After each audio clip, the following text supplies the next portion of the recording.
शहजाद, मैं पहले आपसे पूछ रहा हूं, राजनेता तो आप भी हैं, फ्रस्ट्रेट आप भी अपने विपक्ष से होते होंगे, आप अपनी बात हर बार जैसे रखना चाहते हैं नहीं रख पाते होंगे, मैं मानता हूं हर एक राजनेता गोज थ्रू इट। बट देश के खिलाफ जो हैं और जो घोषित लोग हैं, हो सकता है बहुत पावरफुल हो, बहुत पैसे वाले हो, बहुत इन्फ्लुएंशियल हो, लेकिन देश के खिलाफ कौन जाता है? मोदी के खिलाफ जाओ ना।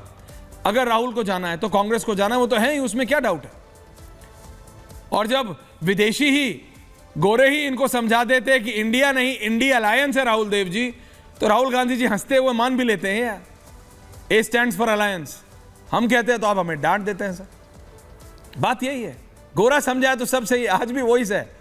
हम बोलते रहे सर, अपने बोलते रहे, गोरा समझाएगा तो राहुल गांधी भी कुछ नहीं उस पर जवाब देते, शांत हो जाते, कोई बहस नहीं करते। बट शहजाद, बात उस पर नहीं, बात है ये एंटी इंडिया कमेंट्स, भारत एक राष्ट्र नहीं है से लेके ये प्रो पाकिस्तानी लोगों के साथ खुलेआम इस तरह से करेंगे तो देश की इंटेग्रिटी पे, ये लीडर ऑफ ऑपोजिशन है, ये अपनी पोजीशन को मुझे लगता है बहुत हल्के में लेते हैं।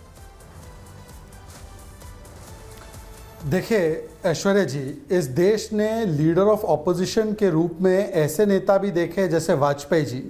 जब भारत का पक्ष रखने की बात आई जम्मू कश्मीर पर यूनाइटेड नेशंस में, तो नरसिम्हा राव, जिसको कांग्रेस अपनाती नहीं है, उन्होंने कहा वाजपेयी क्या तुम भारत का पक्ष रखोगे? और वाजपेयी ने बोला हाँ, हमारी राजनीति अलग अलग हो सकती है पर देश के विषय में, जम्मू कश्मीर के विषय में, अंतर्राष्ट्रीय मंच के विषय पर हम लोग एक ताकत है। जैसे पांडव और कौरव भी विदेशी ताकत के सामने एक हो जाते थे। तो ये भाव दिखाते हुए वाजपेयी जी ने बोला। आपको याद होगा जब मोदी जी को प्रधानमंत्री पद के लिए घोषित कर दिया गया था और उस समय पर नवाज शरीफ ने देहाती औरत बोला था मनमोहन सिंह जी को, तो मोदी जी ने मंच से कहा था कि नवाज, तुम्हारी औकात और हैसियत क्या है कि तुम देश के प्रधानमंत्री को देहाती औरत बोलो?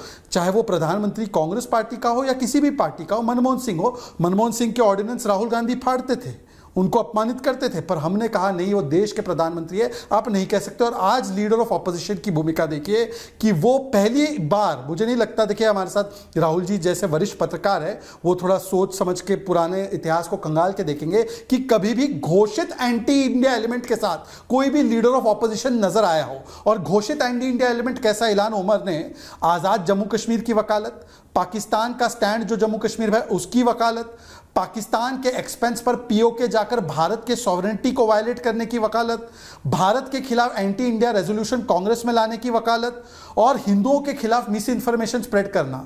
इतना एंटी इंडिया घोषित स्टैंड लेने वाले व्यक्ति के साथ कोई भी भारत का लीडर ऑफ ऑपोजिशन आज तक कभी नजर नहीं आया होगा। और ये कोई पहली बार नहीं है, जेरेमी कॉर्बिन के साथ भी आपको याद होगा, अब ये जो पत्रकार साहब बता रहे हैं, फजल साहब, उसके साथ भी बता रहे हैं। केवल ये नहीं, फिर आता है कि इलेक्शंस को रिग्ड बताना विदेशी धरती पर। देखिए तेलंगाना का चुनाव हो तो वो ठीक है, हरियाणा, हिमाचल का चुनाव हो तो वो ठीक है, कर्नाटका का चुनाव हो ठीक है, सुप्रीम कोर्ट का फैसला इलेक्टोरल बॉन्ड पर ठीक है, सुप्रीम कोर्ट का फैसला राम मंदिर पर आ जाए तो सुप्रीम कोर्ट खतरे में है, लोकतंत्र खतरे में है। जब चुनाव मध्य प्रदेश में हार जाए तो चुनाव आयोग खतरे में है, लोकतंत्र खतरे में है। मतलब परिवार तंत्र को लोकतंत्र के ऊपर रखना। फिर तीसरी बात, आरक्षण खत्म करने की बात।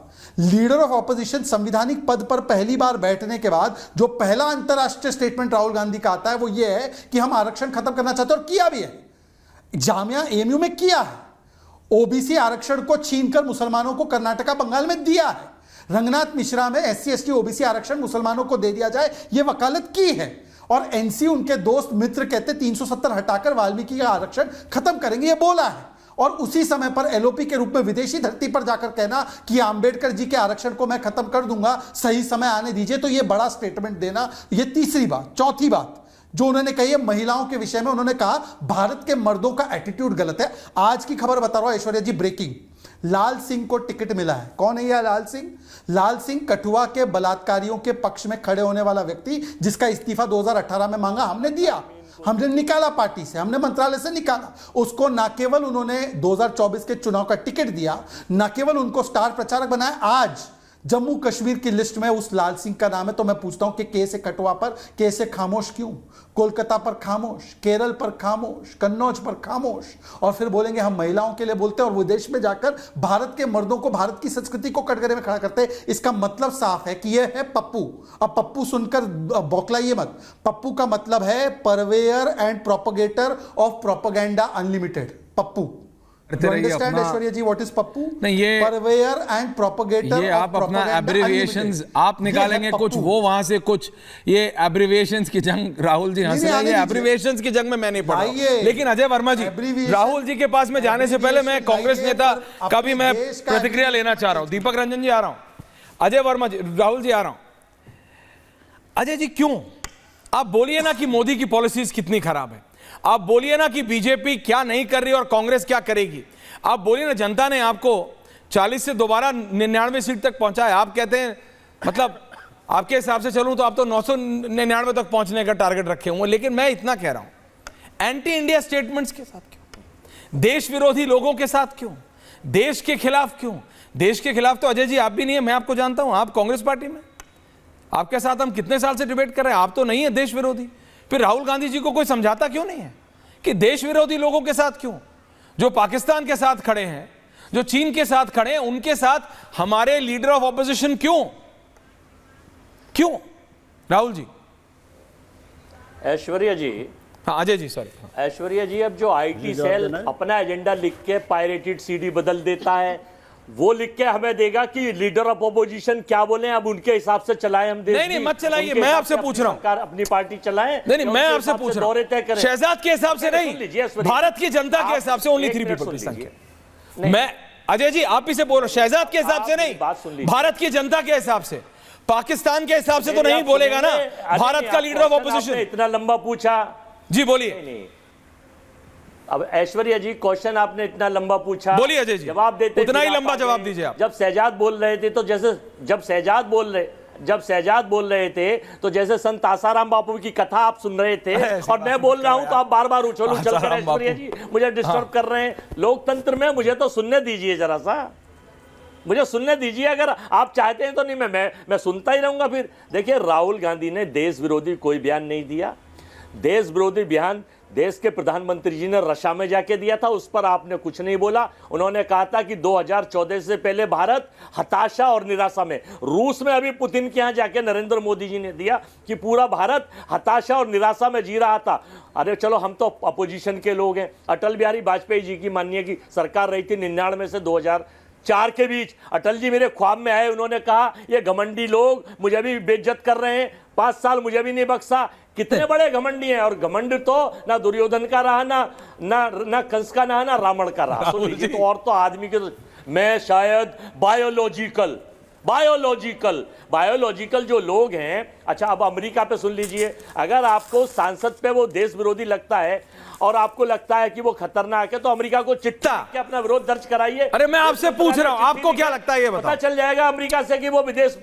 जो इल्हान उमर बोले कि कश्मीर पाकिस्तान को दे दो, और बताना चाहता हूं, वो आपके हिसाब से भारत के साथ है कि पाकिस्तान के साथ है? सिंपल सा सवाल है, आप बता लो।